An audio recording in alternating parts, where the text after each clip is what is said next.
കൊല്ലത്ത് വലിയ രാഷ്ട്രീയ മത്സരം നടന്ന മണ്ഡലമാണ് കുന്നത്തൂർ. ഉല്ലാസ് കോവൂരാണ് അവിടെ RSPക്ക് വേണ്ടി കളത്തിലിറങ്ങിയത്, UDFിൻ്റെ സ്ഥാനാർത്ഥിയായത്. വലിയ രാഷ്ട്രീയ മത്സരം നടന്നിട്ടുണ്ട്. അപ്പോൾ കഴിഞ്ഞ തവണ 1000 ചില്ലറ വോട്ടുകൾക്കാണ് കപ്പ് നഷ്ടപ്പെട്ടത്. അപ്പോൾ ഇത്തവണ കപ്പ് തിരിച്ചു പിടിക്കുമോ? 100% ഈ മണ്ഡലത്തിലെ വികസനമില്ലായ്മ ചർച്ച ചെയ്യുവാൻ കഴിഞ്ഞു. ആ വികസനമില്ലായ്മ ഏറ്റെടുക്കാൻ ഈ മണ്ഡലത്തിലെ 10 പഞ്ചായത്തിലും ജനങ്ങൾ തയ്യാറായി എന്നുള്ളതാണ് ഞങ്ങളുടെ ശുഭപ്രതീക്ഷ. അതിശക്തമായ ആൻറ്റി ഇൻകംബൻസി തെരഞ്ഞെടുപ്പിൻ്റെ ആദ്യഘട്ടം മുതൽ തന്നെ ഉണ്ടായിരുന്നു. അതിനെല്ലാം വളരെ ജനകീയമായി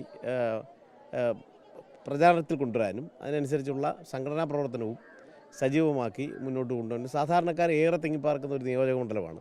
സാധാരണക്കാർക്ക് വേണ്ടി ഏറ്റവും കൂടുതൽ ആശ്രയിക്കുന്ന ഒരു താലൂക്ക് ആശുപത്രിയുടെ അവസ്ഥ മാത്രം മതി ഇവിടുത്തെ ജനങ്ങൾ ബോധേടാവാൻ. ഇപ്പോൾ എത്രയാണ് ഭൂരിപക്ഷം പ്രതീക്ഷിക്കുന്നത്? അല്ല, അങ്ങനെ കൃത്യമായ ഭൂരിപക്ഷം പ്രവചിക്കുകയല്ല.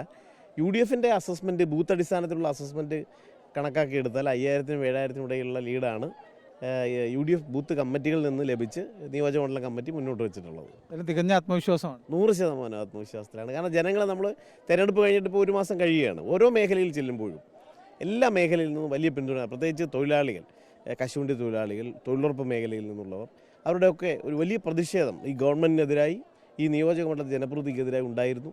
അതിനെ വോട്ടാക്കി മാറ്റുവാൻ UDFിന് കഴിഞ്ഞിട്ടുണ്ട് എന്നുള്ള ആത്മവിശ്വാസമാണ് നമുക്കുള്ളത്. എന്തായാലും തികഞ്ഞ വിജയപ്രതീക്ഷയിലാണ് ഉല്ലാസ് കോവൂരുള്ളത്. 5000 ഭൂരിപക്ഷത്തിൽ ജയിച്ചു കയറുമെന്നാണ് അദ്ദേഹം എന്തായാലും പറയുന്നത്. കൊല്ലത്തുനിന്ന് വീഡിയോ ജേർണലിസ്റ്റ് അബു താഹിറിനൊപ്പം റിപ്പോർട്ടർ AV ജയശങ്കർ.